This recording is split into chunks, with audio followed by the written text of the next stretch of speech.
বিকেল পেরিয়ে সন্ধ্যা, ভাঙড় 148 নম্বর বিধানসভার 71, 72, 73 এবং 74 নম্বর বুথ। এই বুথে অবাধে মানুষ ভোট দিয়েছে। এখনও পর্যন্ত কিছু বুথে ভোট গ্রহণ চলছে। এই মুহূর্তে সেই ছবি আমি তুলে ধরেছি একদম ভোট বুথের কেন্দ্রের বাইরে থেকেই। কারণ আপনারা জানেন যে এই রোড জুড়েই কিন্তু সারাদিন ভোটারদের একটা ভিড় জমজমাট ছিল। সেখানে এই মুহূর্তে তারা কিন্তু ভিতরে রয়েছে, ভোট দিচ্ছেন অবাধে। ঠিক যারা প্রিসাইডিং অফিসার রয়েছেন তারা কিন্তু এমনই বলছেন যে এত পরিমাণ মানুষ ভোট দিয়েছে যে এখনও পর্যন্ত তারা 100% আশা করছে, অর্থাৎ একটি বুথে কিন্তু 100%-এর কাছাকাছি ভোট পড়েছে। ভাঙড়ে এই প্রথম কিন্তু স্বাধীনতার পরে কিন্তু সাক্ষী থাকলো। অনেকে বলছেন যে স্বাধীনতার পরে এইভাবে অবাধে ভোট পড়েছে। এটার টোটালটাই কৃতিত্ব দিচ্ছেন কিন্তু নির্বাচন কমিশনার এবং পুলিশ প্রশাসনের কাছে।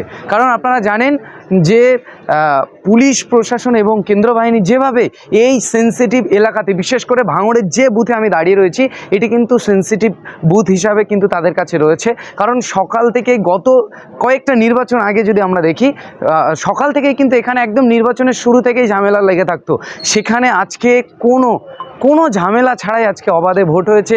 ভোটাররা শান্তিপূর্ণভাবে ভোট দিয়েছেন এবং ভোটারদের মনে কিন্তু একটা আনন্দ উচ্ছ্বাস দেখা গেছে।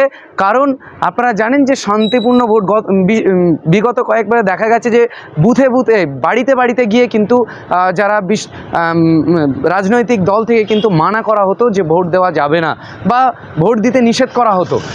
এবারে কিন্তু সেটা কিন্তু একদম ভিন্ন রূপ দেখা গেছে এবং সেই মাঝে কিন্তু এখন সেই ভাঙড়ের যে সারাদিনের যে একটা আমরা খবর আপনাদের সামনে তুলে ধরেছি, যেখানে পুরো শান্তিপূর্ণ হয়েছে।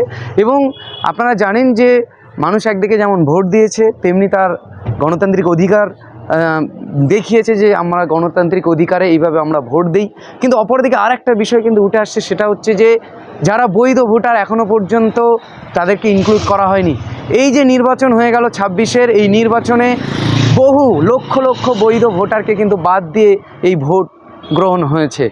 তাই বৈধ যারা ভোটার, যারা ভোট দিয়েছেন, তারা কিন্তু অনেকাংশে বলেছেন যে আজ আমরা উৎসব নয়, এটা আজকে কালো দিন হিসাবে তারা দেখিয়েছেন। সারাদিনের খবরে আমরা আপনাদেরকে দেখিয়েছি। তারা বিভিন্নভাবে নির্বাচন কমিশনের বিরুদ্ধেও কিন্তু অভিযোগ তুলেছেন যে তারা চাইলে কিন্তু অনেক বৈধ ভোটারকে ইনক্লুড করতে পারত, কিন্তু তারা করেননি, এইভাবে ভোট নিয়ে নিয়েছেন।